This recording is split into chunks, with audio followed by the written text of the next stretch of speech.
at my church, I thought, I had just gone back from being abroad for 2 years, and I thought, I really want to get involved. And being here at my home church is kind of like, I'm just kind of sitting here and warming the pew, and I've been here since I was a kid, and it's just that, I don't know, I just feel like I'm not doing anything.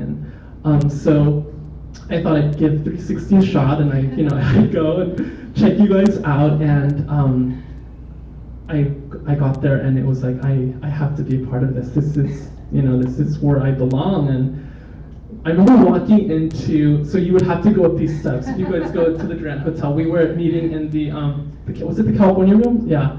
And I walked up, and I saw this girl, this really beautiful blonde girl, and she was playing this keyboard. And I was like, I don't know, I just had this lump in the back of my throat. I was like, okay. And I didn't want to sit too close up to the front rows because I thought, I just don't want to I was just really shy. I was like, okay, I don't want to make this awkward. So Natasha was leading worship that day, and it was just, I just remember that day being so special. And we met briefly afterwards, and her first words to me were, "Who are you?" And I was like, "Oh, I'm good." She's like, "No, not how are you, who are you?" And I was like, I'm tall? Yeah, I don't know what to say, but anyway, it was quite the trip. And then I remember just Jan recruiting me immediately for the worship team, and she had, it's basically her fault that we're together. But those are just, I think that's probably one of the greatest memories. It's just that first day and the first impression of 360, and it was just so unique to me what you guys were doing here, and it was just so powerful. And Well, maybe just one last question. What advice would you have for people who are new, who are thinking about involvement, who have never been part of a brand new church before? I would encourage you guys to get involved as much as you can, especially if you're an undergrad and you guys are here in Berkeley. I know school and schedules and the demands of life can get in the way, but really having the opportunity to serve in a church that's still in its development stage it's incredible. And you may think that the work that you're doing here is just kind of minor. It's just we have our team meetings and we go on Sunday, and it's not that many people that show up, but really it's powerful in the eyes of God, and He really honors that. And I've just seen so many blessings because I met Natasha here. Who would have known that coming to Berkeley to a startup church that I would have met my future wife? I would have never imagined that. And it's just really incredible. You don't know what God has for you. I commuted too. I was living in the East Bay with my parents, and it was a sacrifice, but it was really worth it because what I was doing here it was just incredible. I have no words to express everything that just has gone on in the past 3 years here with the development of our worship team and just getting to know Earl and Jan better. Just really seeing them as great examples and as great leaders, and it's just really been an honor to work with both of you. And everywhere I go, we've been starting to go to another church in San Jose, and we're coming from Berkeley with Pastor Earl and Jan. And it's like, oh, Earl, we know Earl. Everyone knows Earl and Jan, so it's great. Oh, you guys come from great stock if you guys are coming from the Creps, so it's great. So it's just really been an honor. And I just really encourage you guys just to get involved as much as you can, and just really take advantage of your youth and being single and not, being married, and when other demands come in life, and just really take advantage of the time you have, because life will get busier as you grow older. So those are my words of wisdom. And I would just to echo all of that, and so adding to be open to what God has for you and have the courage to obey Him. We can always come up with excuses of being too busy, or circumstances aren't right, or we don't feel like we're equipped enough. But a lot of times we do need to take that step of faith and start something and watch God kind of build the ground under our feet as we take that step forward. I mean, one thing that comes to mind with me is how the band and worship got started here. Our original plan was actually to hire somebody else to come doing all of that, and so in the meantime, we started something, and I was really scared. I had never done that before on my own, those sort of things, and just a lot of that, as well as a lot of other things that being here at 360 is a story of God kind of showing us and letting us discover what He can do through us when we just step out and obey. So if you're new or you've been coming for a while and haven't gotten involved as much as you would like to, or you're interested in getting involved, I encourage you to you can come up to Earl and Janet. You can come to anybody who's if you see up here who's in the team and just ask how you can get involved in whatever God puts in your heart. Feel free to go for it because it's a great opportunity to invent. To come up, to be creative. I mean, this is incredible. You go to other churches and roles are pretty much in stone. You can't really invent a role at a church that's been around for 50 years. But here we're fresh and we're starting, and you can take the lead. Come up with ideas and try to spend some time with Earl and Jen and try to bounce back ideas and the things that can come of it. You'll see it's just really incredible. So, yeah. Wow, thank you both. We have some special presentations at this time by Nadine, our hospitality director. Nadine. Absolutely. All right, well, the first thought that's coming to my mind right now is that what an honor it is for me to be standing right here, to be doing this small presentation. I'm here on behalf of 360 Church and on behalf of the young adults here to tell you guys how much of an example you were to all of us, and how your devotion to God, your devotion to 360, and all the sacrifices that we've watched you make, and all the hours we've seen you serve 360 has done an impact to us as students, as part of the family of 360. And we want to tell you that without you, we wouldn't be where we are right now.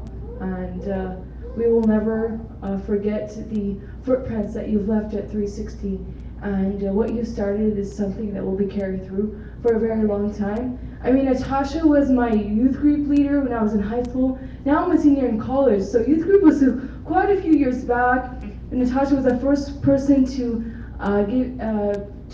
take me to Berkeley for a visit. Natasha was the first person to take me to 360 for the first visit.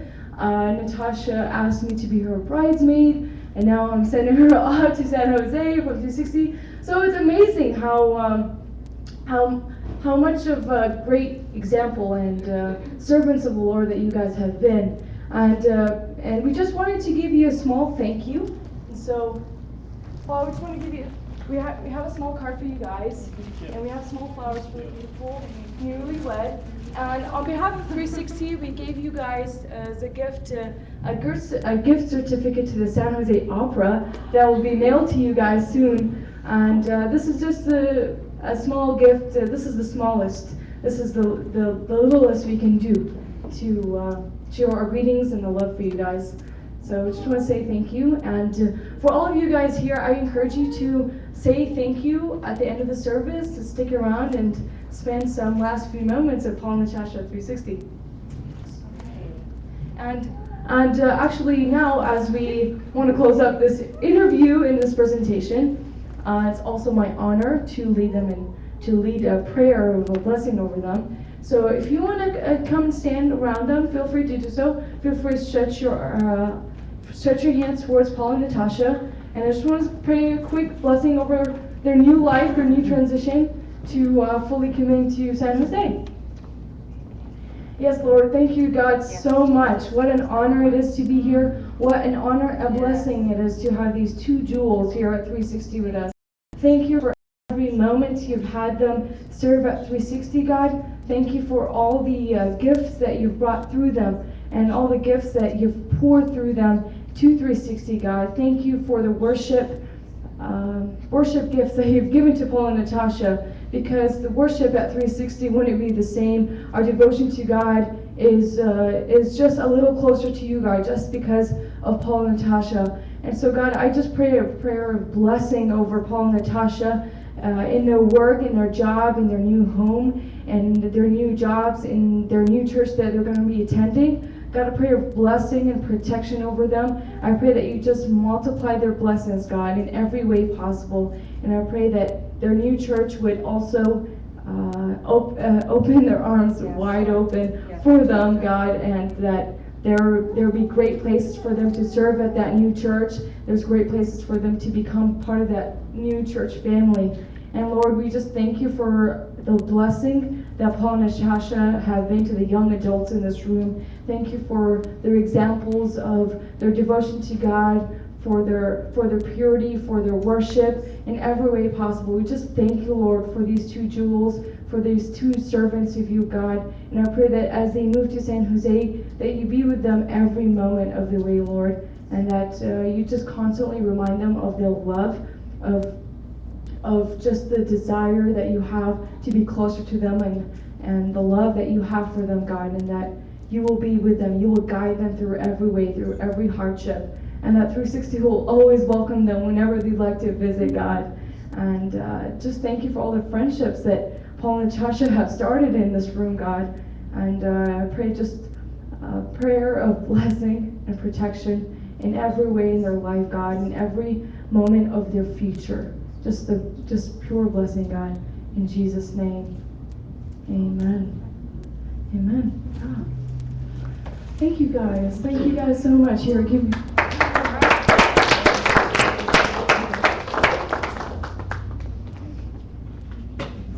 And now it's time for Pastor Earl's 360 Talk.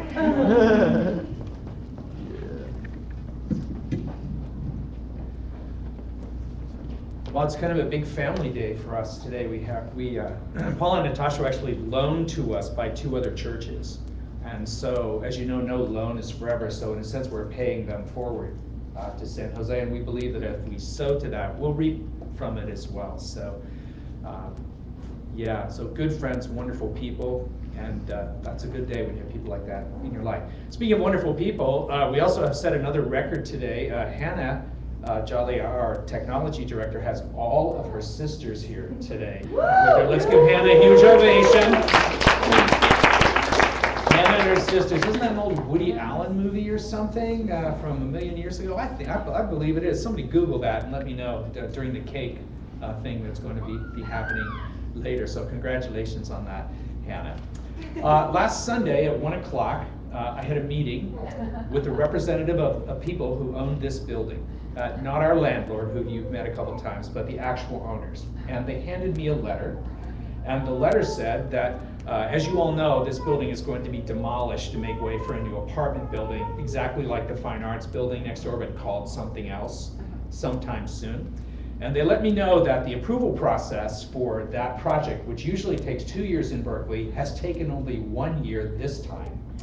And we are going to have the great privilege of finding another home for our Sunday morning in the next 30 days. So we are being relocated, not dislocated, we're being relocated. Currently, we're searching for that new home. And I have to tell you, that's been, oh yes, that's exactly how it feels. So we're 7 days into this. We got 23 days left. So if you have your calendar out, that means probably our last Sunday in this space is going to be September 22nd. And so we're working really hard trying to find that new space. Not looking necessarily for another one of these, but something that would allow the things that we want to have accomplished to be accomplished among us. So Jan is on the phone with everybody in town who's got space to rent. Generally, that means trying to rent from other church properties at this point. And we have voicemails and emails. We've been to a couple of places and looked. We have a couple of pretty good prospects already. And we're going to see some more people this week. And so at this point, you pretty much know everything we know about the whole process. We've had some wonderful experiences with believers in other traditions who have really reached out to us and shown us a lot of kindness. They know how difficult real estate is in California in general, but to do church real estate more so. And so they've really shown us a lot of empathy, which has been heartening. That's been a good experience. So we're working very hard. Our hopes are very high. The prospects we have are pretty good. So we're feeling pretty good about the early results.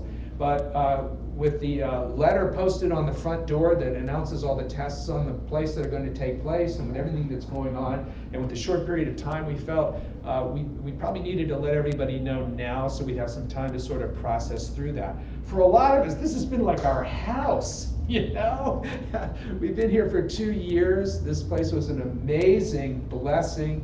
We were able to secure it because we have a wonderful landlord, way, way below the market rate. That's the only reason we're here. And when we got here, it was actually a bankrupt GPS firm. Someone who had come up with some new type of GPS which was overtaken by another technology, and they lost everything, a lot of jobs, a couple $1 million. And when we walked in here, it was a cube farm. You know what that is? Cube farm? Do people still say that? There's a lot of partitions. And so John Silcox and Randy Wu and others put all of those partitions away. We have the place painted. The only thing that stays is the paint. Everything else deliberately has been very portable. Our missions flags, we can put those all in a bag and take them with us. And so all of that we're feeling pretty good about. But we will be in some other configuration by the end of September. Well, when this man sits down in front of me and hands me this letter, I've got to tell you, my first call was to God. Like, what is going on here? This is, do you know? Like, this is how you talk when you're in shock to God. Do you know how hard it is to get a location in this town? Do you really get, or this is to God who sent his son to die for my sins. Do you really grasp? You know, this is to God who created the entire universe and put the heart that beats in me and the beat in the heart. Do you get what's going on here? The burden I'm carrying? Do you really know? With Jesus seated at your right hand, ever living to make intercession, touched by the feeling of my infirmities, a great high priest. I don't think you understand. How could this happen? And I've got to tell you, I went into the Kubler-Ross cycle. I went into stage 1, shock, baby. I mean, shock. I'm like, you know. So I just went home and I just stared at the wall for a while. I don't remember the rest of the day. I don't know what I did. It was erased. I have post real estate trauma syndrome or something like that. It just raised all these questions about, well, what's going to happen to us and where are we going to be? And, you know, location is, if you're from California, all you talk about is real estate. It's our addiction. It's our whole preoccupation. It's the law that you must mention at least 3 times in any conversation. It has to happen in some form. And so I'm thinking to myself, well, this is great. You know, I've led these people into this cul-de-sac from which there's no escape, and now we're being thrown and we're home, et cetera, et cetera, et cetera. Well, in about a day that passed. But it did really clarify something for me, which is that an awful lot of the questions that I have, and maybe we all have about faith, didn't really come from our Philosophy 101 professor. They've come from some hard time we've had. I have a relative who is one unanswered prayer away from believing in God. One time that God didn't come through in the way she felt that should have happened, and she turned her back and walked away. You probably know people who have been through situations that are just inexplicable to them, and it has been challenged their ability to believe that they've either broken off their relationship with God, or they've decided to put it in a sort of a soft format where it's kind of a comfort, but I'm not going to let God require anything of me too specific or set my threshold for belief too high, because that creates a standard that only accentuates the disappointment when the things I'm hoping and praying for don't come through. Does that make sense? Do you know how that all tracks out? It's not all like my relative has a terrible accident and passes away, and so I've become an atheist. I mean, that can happen, but that's probably the minority situation. I would say the greater one is I go through something tough, or someone I care about goes through something tough, someone in my circle of concern suffers, and so maybe I don't become an atheist, but I become a kind of functioning agnostic. I soften my belief to the point where it requires so little that I can never be disappointed again. You know, if you live in that neighborhood, man, I totally got that last Sunday at 1 o'clock. I am so with you. I totally got that. You know, you have these crazy thoughts like, what were we thinking to try this in Berkeley? We must have been out of our minds. You know, You have these thoughts like, God, don't you know what buildings cost here? And what about this? And what about that? And oh, blah, blah, blah, blah, blah, blah, blah, blah, blah. And not enough to make you turn away, but enough to say, maybe I should just believe for less. You know, I could have kind of a tea and sympathy thing, me and God, and that would sort of get me through, and it would comfort me the way a nice greeting card from Aunt Nellie does, and you know, and things would be good. These kinds of questions could just be shattering. And so this month we thought, why don't we look at the hard stuff, the stuff that does that to people. So we've called our series of talks, and if this is really going someplace and turns out to really have traction, we might do a couple months on this. We've called it AMA. We got that from Reddit. I'd like to thank my friends Jason and John for telling me what Reddit is. AMA means Ask Me Anything, and many times people go on Reddit and other sites now too and hold AMA sessions. President Obama, in fact, did it before the election, and it's sort of, here I am, I'm a celebrity, you know, I'm Tobey Maguire, I'm a hip-hop star, I'm Jay-Z, I'm somebody famous, just ask me whatever you want. And you pour in your questions, and the person you think is sitting there at a keyboard and they're answering them. Well, this month and maybe next is going to be us on the other end of the keyboard. And so we have a variety of ways of trying to find out what you guys are thinking about, what your questions are, what really bugs the daylights out of you about faith, about God, what bothers you, what seems too hard and inconsistent and wrong and crazy and not special and not as special as I thought it was going to be at the beginning, and what's really difficult about it. So we have on our website a blog where you can log questions if you'd like to. We also have on the Facebook page for the church a place for you to do that. And at the end of this service, we're going to have an additional method for you to submit questions anonymously about faith that are really troubling for you, because the only way I think to really mature your faith is through hard questions. Questions aren't really the enemy, they're the friend. The question is how to turn them into a friend. You know, I think skepticism is the human default position. There's a lot of good scholarship about the brain's wired for religious behavior and so forth. I wonder if there's any about whether the brain's wired to doubt. Maybe there is, you know, because it seems like I've met a lot of people that, especially in our culture, which is very scientific and very positivist, very rationalistic, that questioning thing, critical thinking is the core of university education. It's what universities do. They teach you to be a critical thinker. So what that says to me is that if we set a goal of banishing doubt altogether, banishing wrestling with tough questions, we're going to set a goal that will never be achieved. Have you ever met anyone who came to faith by exhausting the list of questions to their satisfaction all the way to the bottom? I've met a couple, but not too many, because there's always one more I used to love Jesus but now I hate him video on YouTube. Have you seen those? Holy cow. The most, you think kitten videos are good. You should see the ex-Christian videos. Why I'm a Muslim now? Why Christianity is a lie? Why I stopped reading the Bible? They're really powerful. I mean, you look at them and you just cringe. So I don't see anyone getting to the point where we've absolutely wrung every question, every doubt out of faith, because skepticism is just so close to all of us. It's more a condition of learning how to use questions to grow faith. In other words, what we're going to do with them while we have faith. If you live in this area, you'll have people come and visit you, because where we live is just more fun and better than anywhere else. That's why you're here. If there were another better, more fun place, you would be there. But you're not, because we're better. So because we're better, and because San Francisco is right over there, have you had people from out of town come and want to stay with you?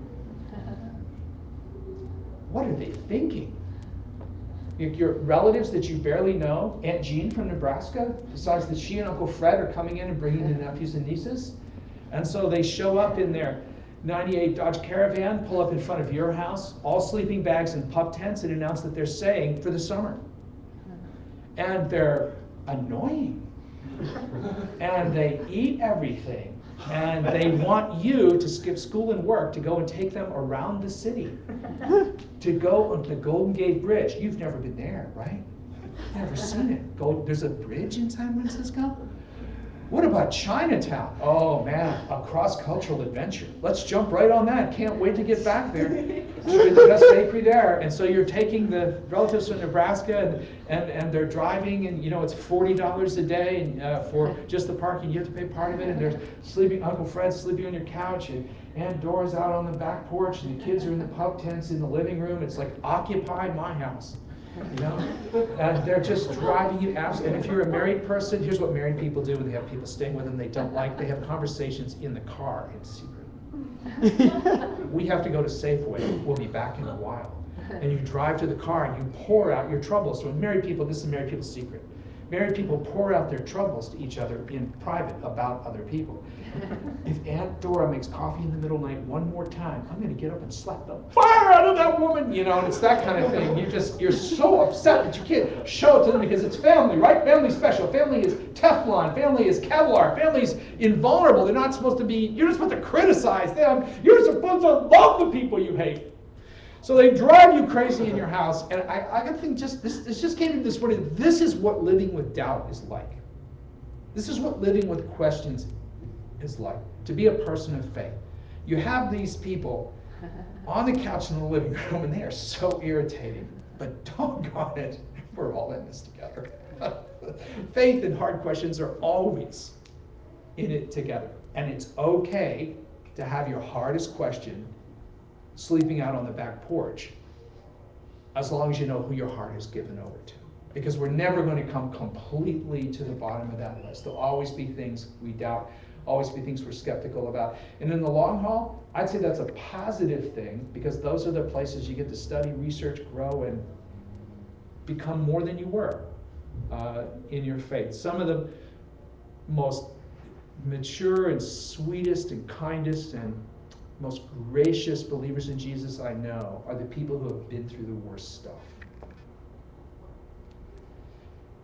They just realize that Uncle Fred's going to be on the back porch for a while, but we're all family around here, and so we're all just going to go on together. Now, in the process of setting up this series, which we're going to do today, I have reviewed for days agnostic and atheist websites which oppose Christianity on the internet. I've avoided all the Christian sites.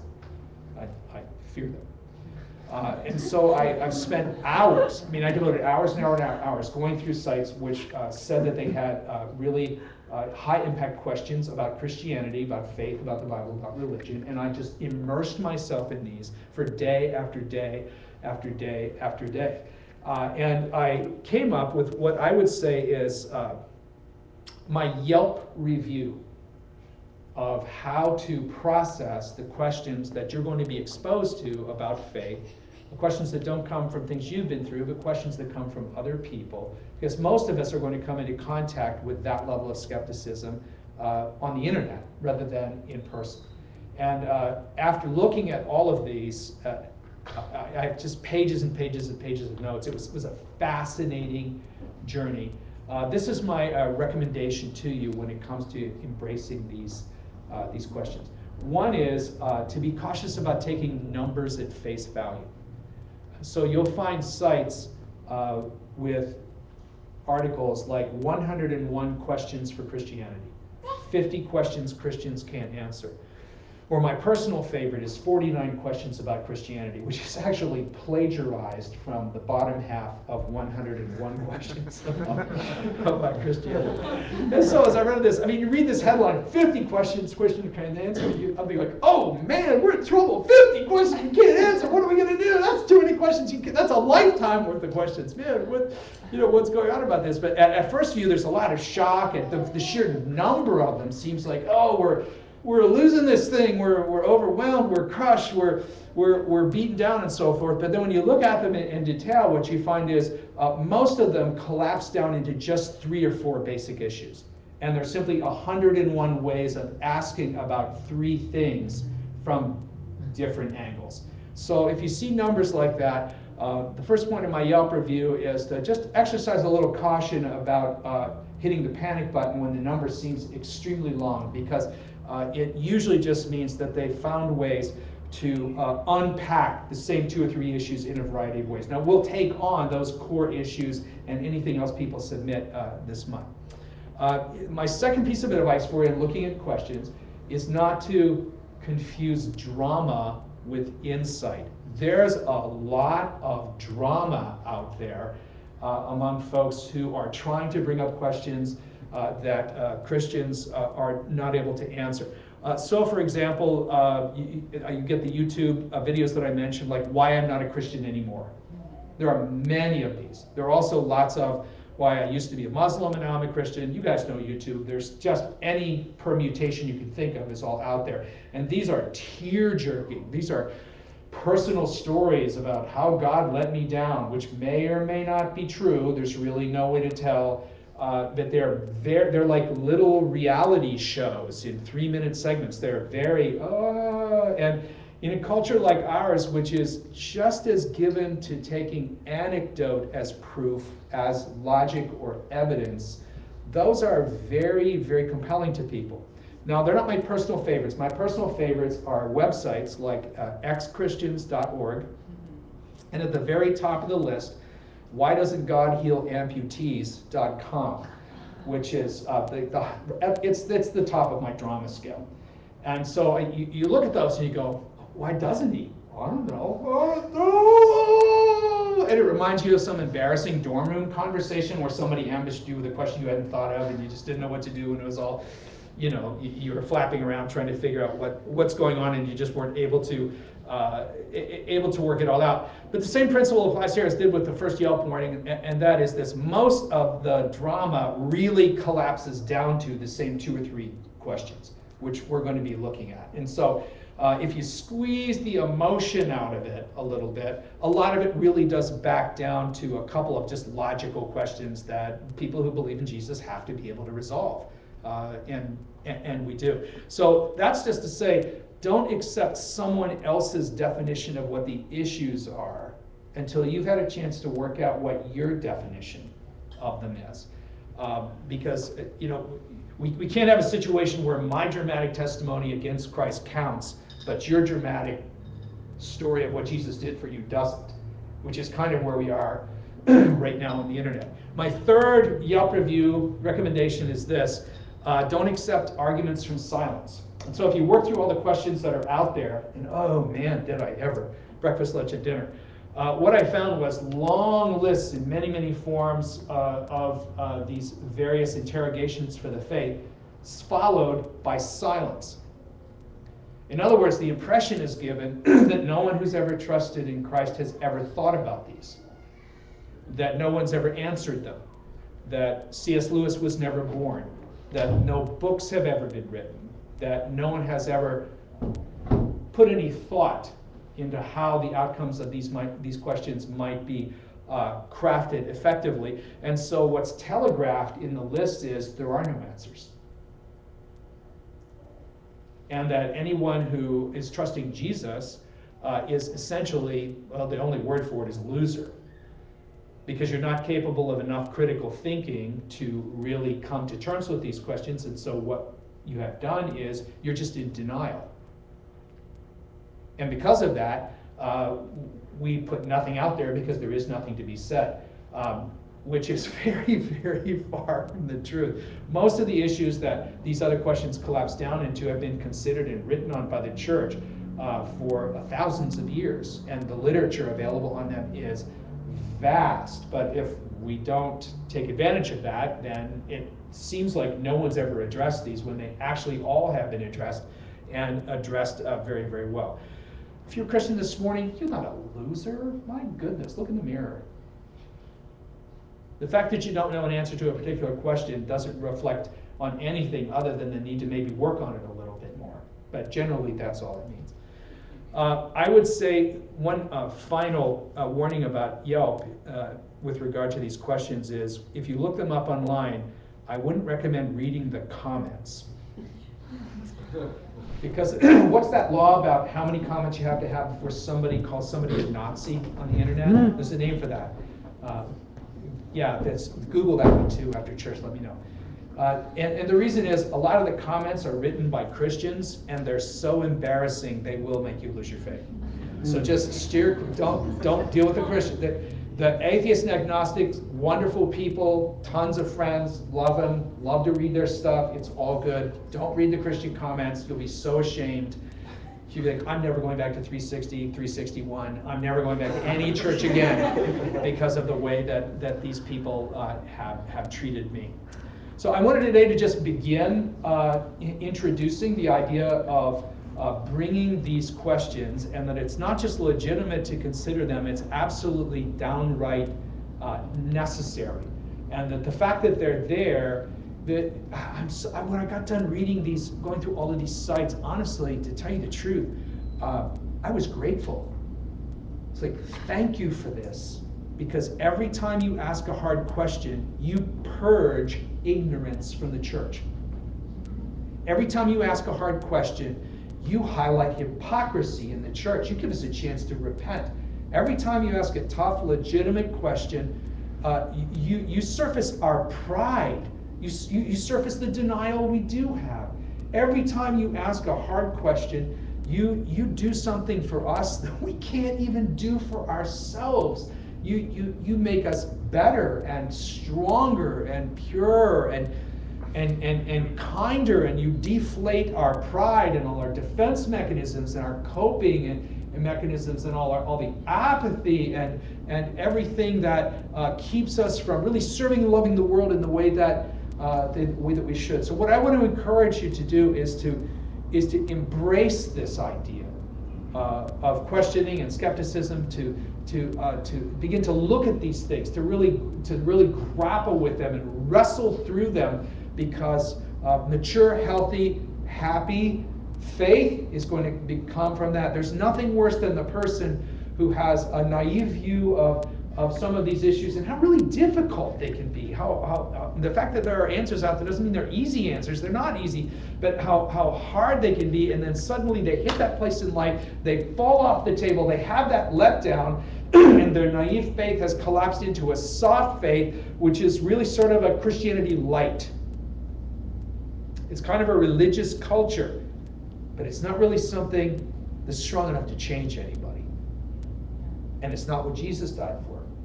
What Jesus died for was a life-changing encounter with God through the forgiveness of our sin, the coming of the Holy Spirit to transform us and regenerate us, to make us somebody we never met before. And to embrace that means to embrace all the difficulties that comes with it.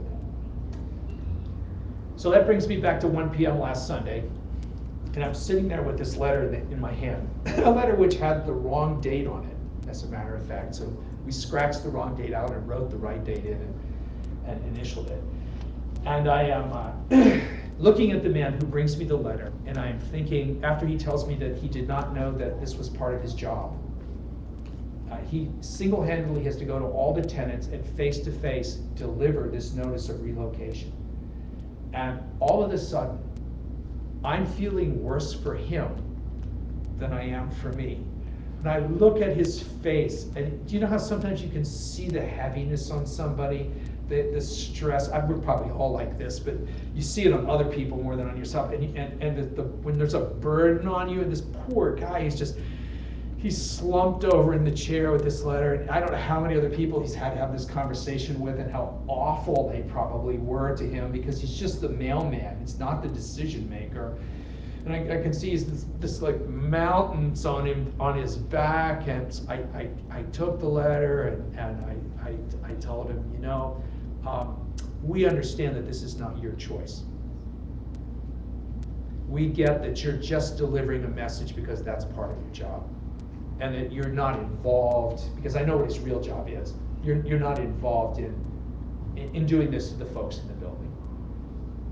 And you could just see a little bit of the mountain just lift off. So we had some more conversation like that, and I could feel the pressure lifting off him. And in your mind, you're in one of those paradoxes you get when you follow Jesus, like, I'm helping the person who's making us leave. See, do you see why the faith generates questions? And so much of it is paradox like that. It's so crazy to follow Jesus. It's crazy. I mean, my goodness, but it's like good crazy, not bad crazy. So we have this nice conversation, and we're sort of becoming friends through this. I do things for him, to get the building ready and so forth.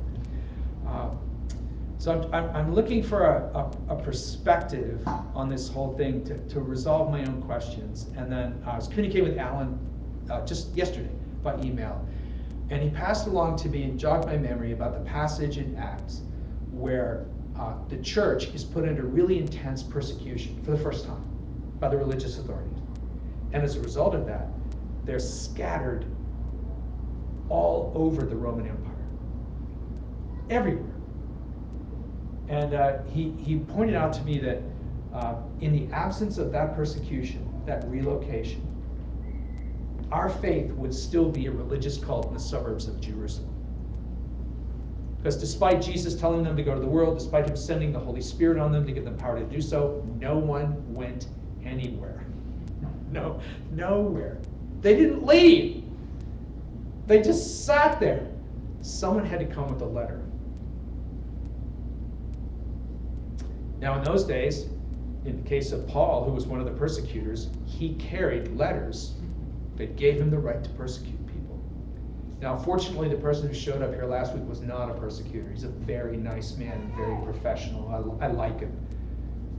But when I looked at that letter, I felt like maybe this is God's way of repositioning us in this city to become outward facing, to put us into the harvest field, to connect us with people's lives in ways that are simply not possible here. At the very least, if you have 2 kids in a baby carriage, you will not have to drag them up 25 steel stairs anymore. We're not going to reach young families like that, are we? Not with an elevator that's never worked. My goodness. But maybe in this outward moving, we can become outward facing in a whole new way. God is just going to shake things up, put us where we need to be, and position us to connect with Berkeley in ways that we don't even have names for yet. Now, does that resolve all my doubts and fears? No, Uncle Fred is still sleeping on the back porch. But I'll tell you what, it makes me feel like we're all family. We're all in this together. I believe that with this group of people, anything is possible. That's how much I believe in all of you. And I think God is repositioning us so that we can begin to see the potential of that. Let's pray together. Lord, we thank you and honor you today for a time of just speaking into our hearts. God, of sending us in a new direction. We ask you, Lord, that you give us wisdom and guidance in that direction, that we would have just exactly what your plan is, and we would know just exactly what your mind is about it. Thank you these next few weeks as we wrestle through all that stuff we'd rather not talk about, that we'll have grace and wisdom for that, and that we'll really find you in new ways and take hold of you in ways that maybe we wouldn't have if we hadn't looked at the hard stuff. We thank you for that, and we pray in Jesus' name.